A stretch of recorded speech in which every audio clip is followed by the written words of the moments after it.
प्रत्येक सप्ताह सत्संग में आकर आनंदित होते हैं, क्योंकि सत्य का संग करना ही सत्संग है। सज्जनों, संसार में वैसे तो बहुत से संख्या है, करोड़ों अरबों, पर जो सत्संग कहा गया है किसी बिरले को ही प्राप्त होता है। कहा कि बड़े भाग्य पाइए सत्संगा, और बिना ही प्रयास होत भव भंगा। कि बड़े भाग से सत्संग प्राप्त होता है और बिना प्रयास का संशय दूर हो जाता है।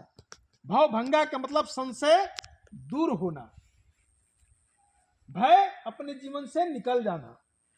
और बिनु सत्संग विवेक न होई, राम कृपा बिन सुलभ न सोई। बिना सत्संग का विवेक नहीं होता है, और राम के कृपा के बिना, ईश्वर की कृपा के बिना सुलभ भी नहीं होता है। सज्जनों, राम जो शब्द है, यह राम गुणवाचक शब्द है, जिसे कहते हैं रमन करना। संत लोग इसे क्या कहते हैं कि रमे निरंतर आत्मा, सब घट आठो याम, वाही ते संतन धरो राम ताही को नाम। राम का मतलब होता है रमन करना, जो जर्रे जर्रे में है राम। कहा कि जर्रे जर्रे में है झांकी भगवान की, किसी सूझ वाले आंख ने पहचान की। भगवान, that energy which is omnipresent is Ram. Ram हर कण कण के अंदर व्याप्त है, पर उसको सबको दिखाई नहीं देता है। जिसके पास ज्ञान की आंख है वही देख सकता है। दो शब्द इस तरह से मैं समझाना चाहता हूं कि कृष्ण भगवान के सामने अर्जुन उठते थे, बैठते थे, खाते थे, पीटते थे, सब काम करते थे, पर अर्जुन कृष्ण को नहीं समझ पाए कि यही भगवान है। सामने रहने के बावजूद भी उनको दिखाई नहीं दिया। वो जानते थे कि ये मेरे शाखा है, मेरे साला है, मेरे मामा का बेटा है, यही जानते थे। जब कृष्ण भगवान अर्जुन को दिव्य नेत्र, दिव्य ज्ञान देते हैं, तब अर्जुन कहते हैं कि हे प्रभु, मुझे क्षमा कीजिएगा, जो मैं कभी सखा, कभी मामा का बेटा, कभी साले, कभी नटखट कुछ भी कहते थे, उसे हमें क्षमा कीजिएगा। हम नहीं जानते थे कि आप ईश्वर हैं। सज्जनों, यह विचार करने की बात है कि भगवान सामने है पर दिखाई नहीं दिया। तो आज हम इन आंखों से ईश्वर को देखना, जानना चाहते हैं, तो कैसे हो सकता है? देखिए, एक सूरज, अभी 12 भी नहीं बजा है, अगर हम इन आंखों से देखना चाहें तो यह सूरज को हम देख नहीं सकते हैं। तो बताइए, कहा जाता है कि हजारों सूरज अगर एक साथ उदय ले तो भगवान का बराबरी नहीं कर सकता है। जब हम इन आंखों से एक सूरज को नहीं देख सकते हैं, तो इन आंखों से हजारों सूरज को कैसे देख सकते हैं?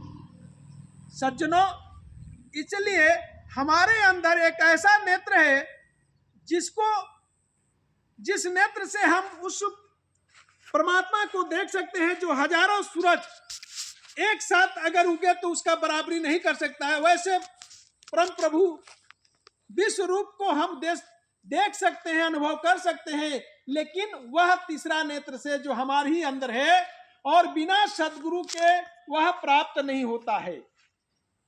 बिना संतों के, बिना सद्गुरु के कृपा के बिना वह ज्ञान का नेत्र हमें प्राप्त नहीं होता है, जो मेरे ही पास है। जब तक जलाने, जैसे एक काष्ठ में लकड़ी में जो है से कि आग छिपा हुआ होता है, जब तक उसको कोई जलाता नहीं है तब तक वह आग जलता नहीं है लकड़ी। उसी तरह से इस शरीर के अंदर जो ज्ञान का नेत्र है, जब तक जानकार व्यक्ति इस ज्ञान नेत्र को खोलेंगे नहीं तब तक हम उसका अनुभव नहीं कर सकते हैं। सज्जनों, हमें इस जीवन में ही उस परम पिता परमेश्वर को अपने अंदर अनुभव करना चाहिए, जिससे कि हमारा कल्याण हो। मनुष्य शरीर बार बार नहीं मिलता है, एक बार मिल गया है, अगर एक बार दोबारा चल गया तो वो दोबारा मिलने वाला नहीं है। इसलिए मनुष्य शरीर में ही हम सब कुछ जान सकते हैं, अनुभव कर सकते हैं, देख सकते हैं और आनंद प्राप्त कर सकते हैं। सज्जनों, हमें उस आनंद को पाने के लिए गुरु की शरण, संतों की शरण, महापुरुषों की शरण में जाना ही होगा, तभी हम उस ज्ञान को प्राप्त करते हैं और कर सकते हैं। थोड़ा देरी के लिए जब हम संसार की ज्ञान के लिए गुरु के पास जाते हैं, स्कूल में जाते हैं, तब हमको संसार का क ख ग ज्ञान होता है। उसी तरह से हम सत्संग में नहीं जाएंगे तो आध्यात्म का ज्ञान प्राप्त नहीं होगा। इसलिए हम यही कहना चाहेंगे कि सत्संग में आना चाहिए। सत्संग से सत्य का ज्ञान की प्राप्ति होता है और उससे लाभ क्या होगा कि हम उस सत्य को जाने, उस ज्ञान को जानेंगे, जिससे हमारा कल्याण होगा। इन्हीं शब्दों के साथ मैं अपनी वाणी को विराम देता हूँ। बोलिए आनंद कंद भगवान की जय। चलिए।